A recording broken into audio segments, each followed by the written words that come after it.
Good morning, ladies and gentlemen. It's a pleasure to be here today.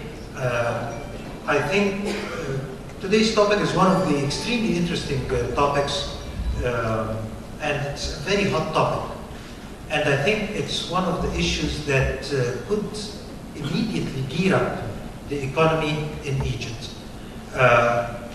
Tourism and tourism development is an asset in Egypt. And I think if we just rethink how we can look into venues to quickly engage into a plan of action, things will change dramatically. We have, of course, a lot of problems to face. Some issues are related to political will, some issues are related to aspects of security, some issues are related to initiations. And I think the main idea is to look differently at the problems that we have and accordingly try to find some interesting and innovative solutions that are rooted on realities and that are not just wishy-washy aspects that could lead us to nowhere. We have a group of distinguished panelists today, and I think their input would be very much appreciated in identifying some of these interesting new innovations and venues to immediately take some actions and plan of actions in the issues of tourism. I am, of course, not talking about people that are unknown, most of them to you. Mr. Adel Radi is Managing Director in Kharafi Group. Mr. Adel actually has a lot of expertise in the field of tourism and development, and I think his input today will be extremely important. Dr. Mohammed Wafa, Managing Director and Strategic Consultant of Riviera. Of course, we cannot speak about hotel management and about issues that are related to tourism without bringing up his name. He has a wide experience as a director of Riviera Group, and I think his input too will be of extreme importance. Mr. Tamer Rayyan is an Assistant Executive Officer, Nile Exploration Group. He has a wide experience in management and business management, specifically of entrepreneurship initiatives, and I think also his ideas and initiations will be great into this panel. Hopefully we will be joined with Mr. Walid Al-Batouti and Mr. Mohammed Farag, who I think are on their way, stuck a little bit in traffic, which is again one of the problems facing tourism, and I hope we can shed some light on them. I would like to start with a question to Mr. Adel, and I think it is related to one very important aspect in tourism, which is the idea of political will.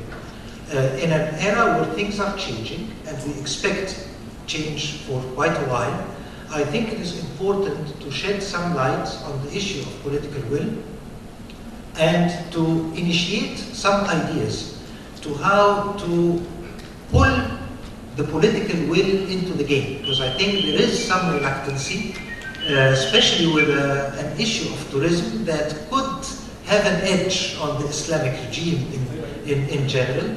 So I think we would like to hear from him some of the ideas about that. Thank you, Dr. Bassel. I would like also to introduce myself as an ex-CEO of the Tourism Development Authority and Deputy to the Minister of Tourism from 1996 till 2002. So I will talk about two sides of the government as ex-civil servant and the private sector, which I represent now. The concept is so simple. This tourism development started in the 90s, was based on several pillars. One of them is related to the political will. This is what the World Bank expert told us in this time. And when you say political will, it's not something that you can write and say this is the will that the government wished, but it simply can be felt that there is support from the government